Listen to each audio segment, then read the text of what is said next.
오늘은 여호수아서 15장 20절에서 63절까지 말씀인데요. 이 말씀을 다 읽지는 않고요. 우리 20절과 그다음에 63절 두 구절만 읽도록 하겠습니다. 다 같이 일어서신 후에 우리 구약성경 342쪽입니다.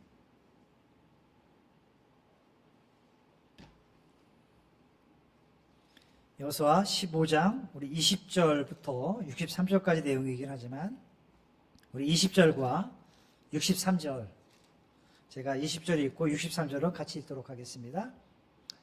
유다 자손의 지파가 그들의 가족대로 받은 기업은 이러하니라.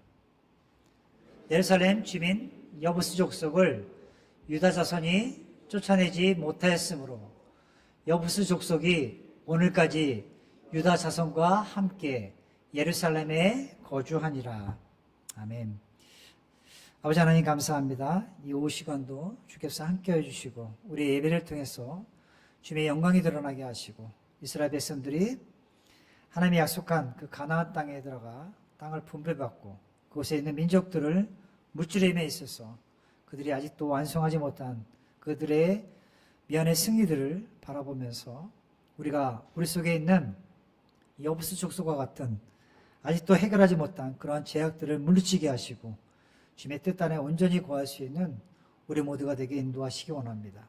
특별히 근본 돌아오는 토요일부터 일요일까지 있을 여름 성경학교 수를 위해서 기도하오니 이 지역에 많은 잃어버린 어린 아이들이 구원받게 하시고 우리 주일학교 아이들이 믿음 안에서 더욱더 자라감으로 그 속에서 주님의 영광을 드러내며 우리 아이들이 이 마지막 시대에 귀하게 쓰임받는 귀한 아이들로 자라갈 수 있도록 축복하시기 원합니다.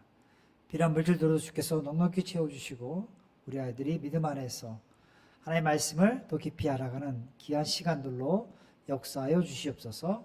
특별히 그 일에 서 수고하시는 우리 교사분들을 함께 주께서 함께 동행하여 주시고 우리 선생님들의 헌신을 통해서 우리 아이들이 더욱더 믿음 안에서 평강과 은혜를 누릴 수 있는 귀한 장들이 될 수 있도록 주여 함께하여 주시옵소서. 감사하며 예수님의 이름으로 기도드렸습니다. 아멘. 오늘 이 말씀 통해서 미안의 승리라는 제목으로 함께 말씀을 나눌까 합니다. 아직 완료되지 못한 그런 승리, 그 모습을 함께 나눌까 합니다. 우리는 지난 몇 주 동안 이 여호수아 15장 말씀을 계속 살펴보고 있습니다. 특별히 오늘 우리가 읽은 이 본문은요, 설교자들로 하여금 상당히 어렵게 만드는 본문 중에 하나입니다.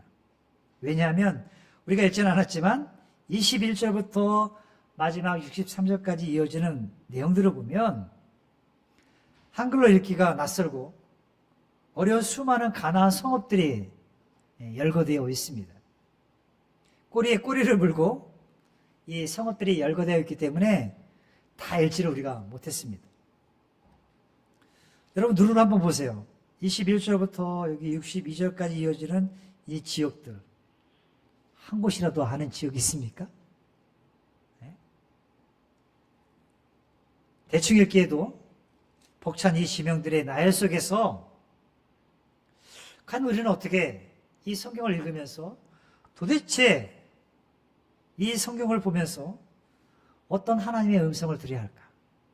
하나님이 이 성읍들의 그 나열된 성경의 구절들을 보면서 하나님은 우리에게 무엇을 말씀하고 계신 걸까? 하나님의 음성을 우리는 어떻게 들어야 할까? 한번 생각해 보고자 합니다. 먼저 우리는 이 땅을 분배받은 주인공이 누구인지를 함께 살펴볼 필요가 있죠. 바로 야곱의 넷째 아들이자 이스라엘의 영적 장자 역할을 감당했던 유다 자손이 이 땅을 분배받게 되었습니다. 유다 지파는 이스라엘의 12지파 중에 가장 먼저 요단강 서편에 있는 즉 가나안의 가장 비옥하고 핵심적인 땅을 기업으로 선물 받았습니다. 오늘 본문에 소개된 이 유다의 땅은요, 참 흥미로운 지형을 가지고 있습니다. 우리 지도를 한번 계속 보시겠어요? 동쪽으로는 동쪽에 지금 사해바다가 보이죠? 파란 부분. 사해바다가 보이고, 거친 사해바다 뒤에는 유대 강야가 가로막고 있습니다. 남쪽으로는 우리 보이진 않지만 지금 네게부 사막이 자리 잡고 있습니다. 서쪽으로는 완만한 언덕과 계곡들이 지중해를 향해, 대해라고 써있는 그 왼쪽에 대해라고 써있는 그 지중해를 향해 뻗어 있습니다. 북쪽으로는 저기 베냐민 단지파 있지 않습니까? 그 위쪽으로는 사방이 탁 트여 있어요. 군사적으로는 침략당하기 아주 취약한 구조의 유다 지파가 땅을 분배받았습니다. 그런데요, 이 땅의 중심에는 아주 특별한 곳이 있었다라는 거예요. 여기 지역에 잘 보일지 모르겠지만 베델이라는 지역이 나오고요. 그리고 브엘세바에 이르는 중앙 고원지대가 바로 이 지역에 있었습니다. 근데 이 지역은 평균적으로 해발 800m, 800m가 넘는 척박한 고원 산지였어요. 최근에 멕시코에서 우리나라 대한민국 선수들이 그죠? 월드컵을 치르지 않았습니까? 지금 산맥이 보이십니까? 저게? 네. 예루살렘. 제가 여기서 보니까 잘 안 보이는데. 그죠? 여기 예루살렘이 있고, 엔르게이 있고, 산지가 있지 않습니까? 이 지역이 거의 해발 800m가 넘는 고산에 있었어요. 예루살렘, 우리가 잘 아는 예루살렘도 그렇습니다. 베들레헴, 헤브론 땅, 다 이 800m가 넘는 지역에 위치해 있었습니다. 그런데 신기하게도 이 산지는요, 여기 대해라고 표현되어 있는, 그죠? 지중해로부터 아주 살랑살랑한 바람들이 불어왔어요. 바람과 구름을 머금어서 이 지역에는 포도와 올리브가 흘러넘치는 기름진 땅이 되고 있었습니다. 근데 이 거친 이 산지가 훗날 시간이 지나서 이스라엘의 역사에서 가장 눈부신 중심 무대로 자리 잡게 됩니다. 그런데 오늘 성경은 이 아름답고 웅장한 땅 분배에 긴 목록들을 써내려가고 있는 거예요. 그러면서 어떤 지역은 29지역이다, 16이었다, 9이었다, 6이었다, 뭐 이렇게 성읍들에 대해서 어떤 지역은 이렇게 분배됐다라고 지역하면서 희한하게 63절이 기록되어 있다는 거예요. 지역을 설명하면서 그들이 얻은 땅에 대해서 잘 설명하고 있다. 63절에 가서 마치 찬물을 끼얹듯 아주 당황스럽고 뼈아픈 고백 하나를 성경에 툭 던지고 있다라는 거예요. 그래서 성경을 마무리하고 있습니다. 15장. 그것이 어떤 것이었어요? 예루살렘 주민 여부스 족속을 유다 자손이 뭐 했대요? 쫓아내지 못했다. 그리고 그 여부스 족속이 오늘까지 유다 자손과 함께 예루살렘에 거주하게 됐다라고 성경 기록하고 있습니다. 바로 이것이 오늘 설교의 제목인 미안의 승리입니다. 겉보기에는 화려하게 땅을 분배받고 승승장구한 것처럼 보이지만 그 중심부인 예루살렘은 여부스 족속이 자리하고 있었다라는 거예요. 훗날에 가서는 그 땅을 우리가 정복하지만 아직까지 예루살렘은 정복하고 있지 못하고 있었다라는 거예요. 여부스 사람들을 끝내 쫓아내지 못했습니다. 여러분, 이 구절은요, 유다 지파의 위대한 정복 역사 속에 감춰진 뼈아픈 영적 실패의 기록입니다. 여기서 10장에 보면 예루살렘 왕, 그 예루살렘 이 지역의 왕은 누구였냐면 아도니 세덱이라는 사람이었습니다. 그가 아모리 왕들과 동맹을 맺어서 이스라엘과 싸우는 장면이 우리가 지난번에 살펴보았습니다. 근데 그들이 동맹을 맺고 여호수아 군대와 함께 이스라엘 백성들과 싸웠지만 어떻게 합니까? 모두 다 죽임을 당하죠. 하나님께서 우박이 내려서 그들을 죽이기도 했습니다. 그럼에도 불구하고 예루살렘 성은 점령당하지 않았다라는 거예요. 사사기에 보면, 사사기 1장 8절에 보면 이 예루살렘 성은요 유다와 시몬 지파에 의해 나중에 정복됩니다. 그리고 19장에 가서 이들은 이스라엘이 산지와 남방지역과 평지에서 가나안 사람과 싸우는 동안에 다시 예루살렘 성을 살짝 재건합니다. 시몬 지파와 유다 지파에 의해서 그것이 정복됐다가 그들이 남방지역, 남쪽에 가서 또 산지에 있는 많은 족속들과 싸우고 있는 사이에 그 예루살렘 성지를 재건하고 말았어요. 오늘 이 말씀은요 마치 오늘을 살아가는 저와 여러분의 영적 주소를 적나라하게 보여주는 거울과도 같습니다. 우리가 이 말씀을 통해서 우리의 삶을 뒤흔드는 영적 안일함을 깨뜨리고 온전한 승리로 나아가는 은혜가 있기를 소망합니다.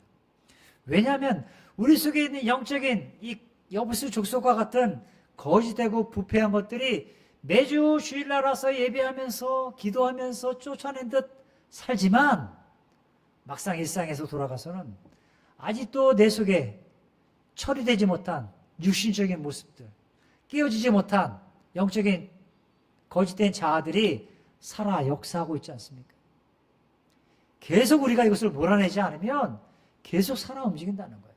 여부수 족속을 몰아내지 못하니까 결국은 유다 민족과 함께 같이 공존하면서 살고 있었더라는 거예요. 자, 그렇다면 미안의 승리, 어떻게 우리가 이것을 승리의 모습으로 변화시킬 수 있을까요? 첫 번째는요, 내 삶의 자리가 비록 산지와 강야 같을지라도 800m 높은 고산지랄지라도 그것은 하나님이 주신 최고의 기업이라는 사실입니다. 유다 백성에게, 유다 지파에게 주신 하나님의 최고의 산지였어요. 기업이었습니다. 이게 본문 21절 이하를 보면 유다 지파가 받은 성읍들이 구역에 따라서 자세하게 소개되고 있습니다. 남방지역과 평지와 산지와 그리고 황량한 강야의 성읍들이 열거되어 있습니다. 솔직히 어떤 사람들은 물이 넉넉하고 비옥한 평지의 성을 분배받은 사람들도 있었어요. 그들에게는 땅이 좋으니까 얼마나 찬성이 절로 나왔겠습니까? 하지만 어떤 성읍들은요 높은 고산지였어요. 갈수록 척박하기 짝이 없는 산악지대, 황량한 유대 강야, 그런 촌락들을 그들이 분배받게 되었습니다. 만약 여러분이 제비를 뽑아서 땅을 분배하는데 어떤 사람은 기름진 평야를 얻었어요.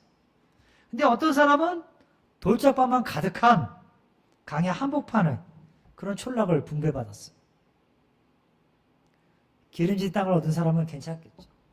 그러나 이 강야 돌짝밭만 있는 그 땅을 기경하고 밭을 일궈야 할 때 그들의 심정이 어떠했을까요? 당장 지도자인 여호수아에게 찾아가서 왜 이런 척박한 땅을 우리에게 줘가지고 여기가 곡식 심어봐 잘 자라겠냐고, 고구마 심어서 이게 뿌리까지 잘 자라겠냐고 원망했을 거예요. 불평을 쏟아 놓았겠죠. 근데 오늘 성경은요 이 모두 척박한 땅들을 나열하고 있으면서 아주 중요한 영적인 선언을 하고 있다는 거예요. 이 거친 산지도 메마른 강야도 하나님께서 유다 지파를 위해서 친히 나누어 주신 약속의 땅이었다는 거예요. 혹시 여러분이 서 있는 삶의 자리가 지금 이 유대 강야나 거친 산지 같다고 느껴지지는 않습니까? 남들은 잘 살고 있는데, 아니 저 사람은 저렇게 편안하고 평탄한 것 것처럼 삶을 살아가고 있는데 왜 내 인생은 날마다 숨이 턱턱 막히는 고갯길을 넘어가는 산지 같고 내 자녀의 길은 황량한 강야처럼 거치고 막막할까 하면서 눈물 흘리고 계시지는 않습니까? 그러나 우리가 기억해야 할 것은요, 비록 거칠고 하찮아 보이는 그 삶의 자리 역시 하나님이 여러분의 영혼을 위해 가장 완벽하게 디자인하시고 쪼개어주신 약속의 기업이라는 사실입니다. 그러므로 우리는요, 매일 아침 기도로 하늘의 만나를 구하는 법을 배워야 됩니다. 비록 그것이 강야일지라도, 비록 그것이 험한 산일지라도 주님의 손을 꼭 잡는 믿음의 비밀들을 우리는 배워가야 하는 것입니다. 오늘 본문 뒤에 숨겨진 역사를 한번 보십시오. 훗날 이 험한 예루살렘 요새는요, 유다 지파의 후손인 다윗 왕에 의해서 완전히 정복됩니다. 그리고 이스라엘에서 가장 영광스러운 중심지가 되었어요. 사무엘하 5장 6절로 7절의 말씀을 보면 완전히 그 땅을 다윗이 정복하고 말죠. 유다 자손의 후손인 다윗 왕이 그것을 정복한 거예요. 그 예루살렘 성전이 세워집니다. 하나님의 거룩한 터전이 되고 말았어요. 지금 여러분의 눈에 보이는 원망스러워 보이는 험한 산지, 그것이 속해 있는 여러분의 터전이겠죠. 어딘지 알 수 없지만 하나님의 손에 붙들리면 그것 또한 하나님의 영광이 임하는 예배 처소가 될 수 있다는 거예요. 그렇다면 여러분이 받은 기업은 어디입니까? 여러분이 받은 그 땅은 어디인가요? 그럼 우리는 여전히 나를 가장 잘 아시는 하나님의 계획을 끝까지 신뢰하며 나가야 할 수 믿습니다. 만약 유다 민족이 이것을 끝까지 신뢰하지 못하고 있었다면 포기했겠죠. 여부수 족속. 그러나 그 땅을 계속해서 정복해 나갑니다. 그들이 다시 그 땅을 정복할 때 후에 가서는 결국은 다윗 왕이 그 땅을 완전히 정복하고 말았습니다. 두 번째는요, 미안의 승리를 위해서 그 미안의 아직도 완성하지 못한 그 승리를 완전한 승리로 우리가 이루기 위해서는요, 타협과 나태함이라는 것을 벗어버려야 합니다. 여기 타협과 나태함은요, 내 안에 여부수 족속과 같다라는 거예요. 영적인 도약과 같다라는 것입니다. 영적인 독약. 여기 유다 지파에게 심각한 문제가 무엇이었냐? 여부수 족속을 여전히 쫓아내지 못한 것이었어요. 여기 쫓아내지 못했다라는 말은요, 그들의 힘이 부족했다라는 뜻이 아닙니다. 저들의 능력의 문제가 아니라 저들의 마음의 문제였고 믿음의 문제였어요. 하나님이 그 땅도 우리에게 주셨다라는 그 믿음의 문제가 부족한 것이었어요. 신명기 7장 2절에 보면 하나님은 가나안 정복을 앞둔 이스라엘 백성들을 향해서 아주 단호하게 명령하셨죠.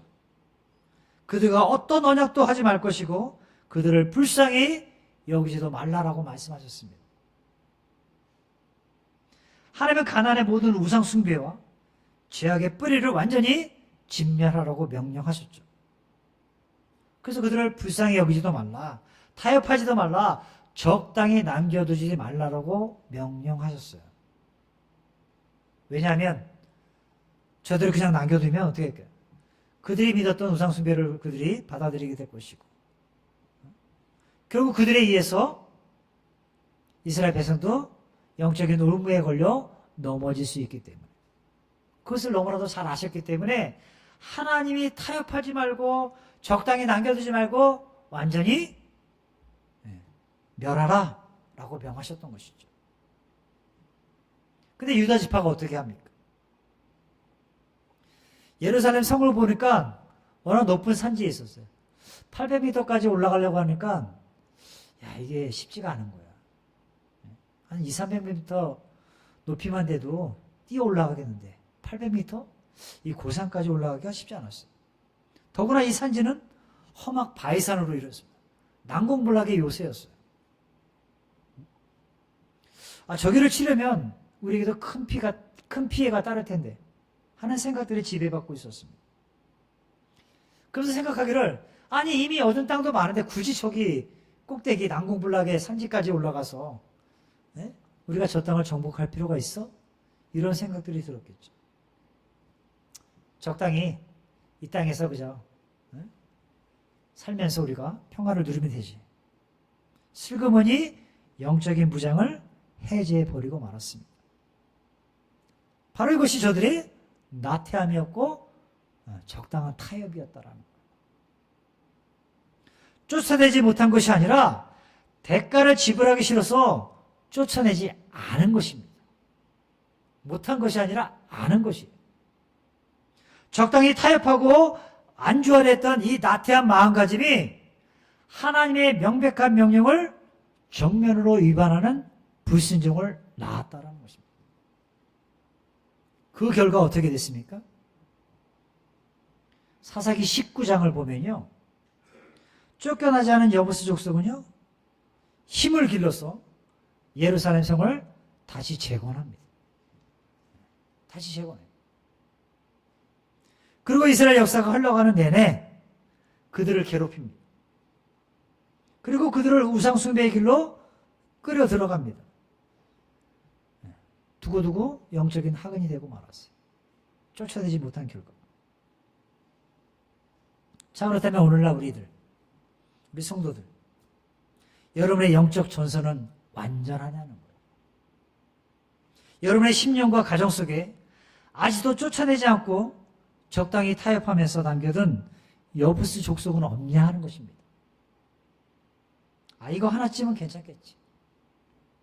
슬그머니 허용하고 있는 우상과 욕심은 없으십니까? 예배당 문을 나서는 순간 직장과 세상 속에서 남들도 다 이렇게 사는데 뭐 내가 유별나게 믿을 필요가 뭐 있어. 적당히 타협하고 있는 세상의 방식은 없냐 하는 것이에요. 내 마음에 아직도 뿌리 깊이 박혀있는 미움과 시기와 혈기와 음란함과 게으름의 여부스 족속을 이건 내 성격이니까 뭐 어쩔 수 없지. 나는 연약한데. 그런 생각을 갖고 혹 방치하고 있지는 않냐는 거예요. 아니 또 내가 하나님 앞에 거룩하지 못한 내 인격적인 성숙함, 그런 속성들, 그것이 있음에도 불구하고 여전히 그것을 주님의 십자가 앞에 내려놓지 못하고 해결받지 못하는 부분들이 없냐 하는 거예요. 만약 그렇다면 언제가 그것이요 우는 사자처럼 자라나서 여러분의 신앙과 가정을 통째로 뒤흔들 수 있다는 거예요. 여러분 가정 가운데 아직도 거룩하지 못하고 성별되지 못하고 하나님 앞에 순전한 신앙이 있지 않으면 그것이 꼭 여부스 족속처럼 우는 사자처럼 우리 가정을 내 자신을 통째로 뒤흔들어 버릴 수 있다는 것입니다. 그래서 여러분 죄는요 결코 타협해서는 안 됩니다. 죄는 타협의 대상이 아니라 피 흘리기까지 싸워 진멸해야 할 대상이라는 거예요. 그러면 내 속에 죄가 들어오지 않도록 죄의 속성이 들어오지 않도록 우리는 그들을 물리쳐야 합니다. 내 안에 안일함을 깨뜨리고 내 삶의 구석구석에 숨어있는 이 여부스 족속을 예수 그리스도의 이름으로 단호하게 몰아내는 영적인 결단이 우리에게 있어야 할 줄 믿습니다. 마지막 세 번째는요.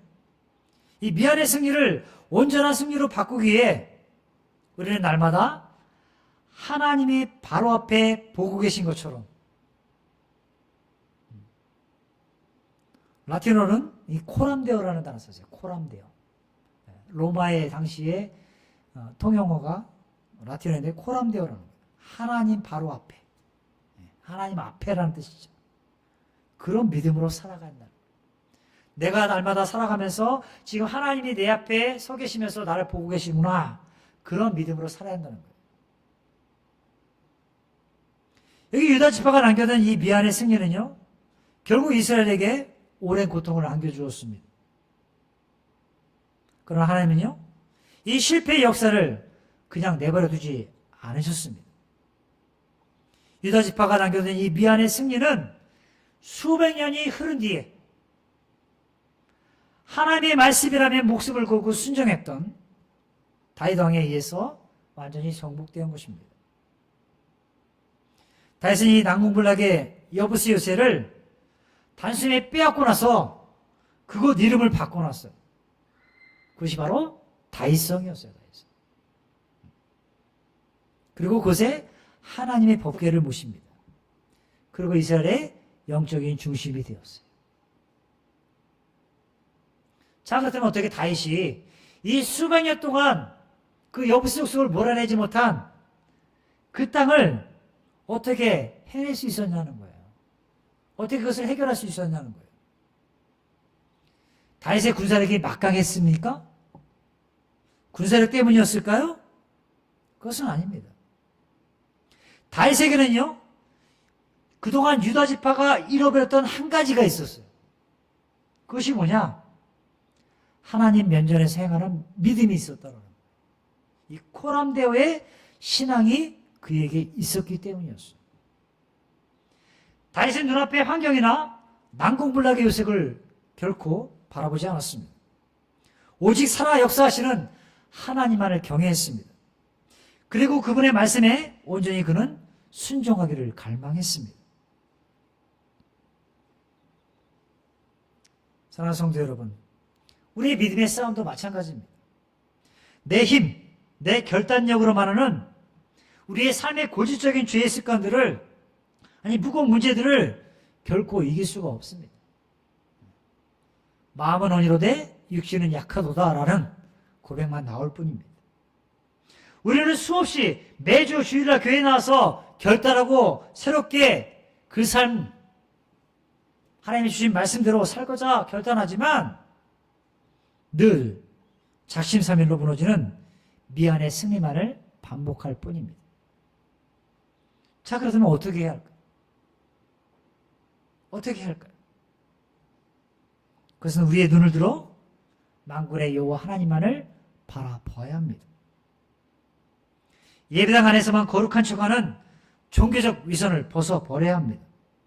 그리고 아무도 보지 않는 골방에서도 살아계신 하나님 앞에 서 있는 것처럼 우리는 살아가야 하는 것입니다. 이처럼 우리가 하나님을 온전히 경외하고 그분의 주권을 인정하면, 아니 그 믿음의 첫걸음을 내딛기만 한다면 그동안 수백 년 동안 끔찍하지 않았던 내 삶의 견고한 여부수 성음이 무너지게 될 줄 믿습니다.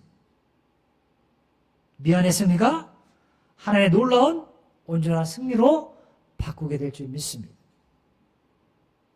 그러면 사랑하는 성도 여러분, 하나님께서 우리 각자에게 허락하신 삶의 몫이 있지 않습니까? 각자 다 처해진 환경이 있고 처지가 있고 여건들이 다 다를 것입니다. 그 삶의 몫이 있어요. 어떤 이에게는 그것이 숨가쁜 험한 고온 산지 같을 것입니다. 또 어떤 이에게는 메마른 강의 촌락 같을 것입니다. 그래도 우리는 결코 낙심하거나 불평하지 말아야 합니다. 비록 그것이 거칠고 하찮아 보일지라도 하나님의 선하시고 위대하신 계획이 거기에 숨겨져 있을 수도 있다는 거예요. 예루살렘 성이 거룩한 성지가 될 것이라, 다윗의 성이 될 것이라고 누가 예언할 수 있겠어요? 누가 예측할 수 있었겠습니까? 아무도 생각하지 못했어요. 그러므로 그 척박한 땅을 우리가 그저 믿음으로 묵묵히 기도의 눈물로 갈다 보면, 기경하다 보면 언젠가 그것이 하나님의 영광이 가득한 성전의 터전이 될 줄 믿습니다.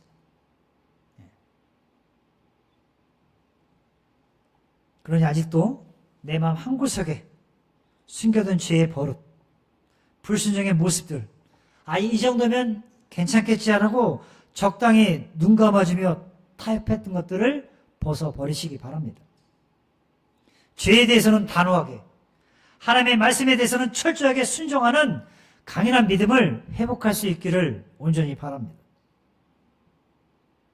비록 지금 나의 삶은 연약할지라도, 아니 부족할지라도, 미안의 승리처럼 보일지라도 날마다 하나님의 말씀 앞에 순종하며 믿음으로 걸어가기만 한다면 우리의 대장 되신 주님께서 여러분의 삶의 모든 어두움들을 몰아내실 줄 믿습니다. 그리고 가장 안전한, 아름다운, 온전한 승리를 허락해 주실 줄 믿습니다. 그러므로 이번 한 주간 살아가시면서 여러분의 가정과 일터에서 하나님이 친히 예비하신 참된 평안과 영광스러운 승리를 맛볼 수 있는 여러분 모두가 되길 주님의 이름으로 축복합니다. 그럼 이 시간 기도하면서 아직도 내 속에 미안의 승리로 남아있는, 내 속에 아직도 몰아내지 못한 죄악된 습성들, 이 정도면 괜찮겠지 않은 연약한 믿음들 단호하게 몰아낼 수 있는 이 오후 시간이 되길 간절히 원합니다. 우리 반주 나올 때 자신을 돌아보면서 아직도 내 속에 살아 역사하는 이 엽스 족속과 같은 거짓되고 부패하고 아직도 정결하지 못한 하나님 앞에 부끄러운 모습들, 미안의 승리처럼 보이는 것들, 그것을 몰아내시기 바랍니다. 그리고 날마다 말씀 앞에 순종하며 믿음으로 걸어가는 여러분 되기를 주님의 이름으로 축복합니다. 그래야 우리 주님께서 여러분 삶 가운데 있는 그 모든 어두움들을 몰아내실 것이고 온전한 승리를 허락해 주실 뿐만 아니라 바로 그것이 하나님의 영광이 가득한 거룩한 성전의 터전이 될 줄 믿습니다. 비록 여러분의 삶에 처해진 환경, 처지 여건은 다를지라도 불평하거나 원망하지 마시고 그 모든 환경을 변화시키시고 회복시키시고 거룩한 곳으로 변화시키시는 우리 주님을 끝까지 신뢰할 수 있는 우리 모두가 되길 간절히 소망합니다. 아버지 하나님, 이 시간 우리 앞에 놓여있는 여부스 족속은 무엇입니까? 그들을 쫓아내지 못하기 때문에 이스라엘 백성들은 여러 가지 올무에 빠져서 실패를 맛보았고 그걸로 인해서 하나님의 책망을 받았음을 보게 됩니다. 믿음의 한 사람이 나오기까지는 그 땅을 정복하지 못했고 그것을 이겨내지 못했음을 보게 됩니다. 아버지 하나님, 끝까지 우리가 주님을 신뢰함으로 하나님 주신 기업들을 우리가 바라보게 하시고 믿음으로 한 걸음 한 걸음 나아갈 수 있게 하시고 우리가 처해진 그곳에서도 하나님의 영광이 드러나는 귀한 터전이 되게 하시고 그 삶의 자리가 될 수 있도록 축복하여 주시옵소서. 귀한 말씀을 주시면 감사합니다. 우리 속의 죄악들을 물리치게 하시고 주님과 통행하는 삶을 살게 인도하여 주시옵소서. 감사합니다.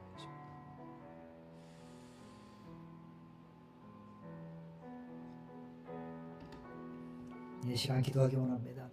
아버지 하나님 감사합니다. 유다 지파는 여부스 족속을 온전히 쫓아내지 못함으로 그들에게 영적인 걸림돌이 되었고 올무가 되었음을 우리가 살펴보았습니다. 우리가 매주마다 주님 앞에 나와 예배하며 기도하며 나아가고 있지만 여전히 내 속에 미안의 승리로 남아있는 그런 부분들은 혹 없습니까?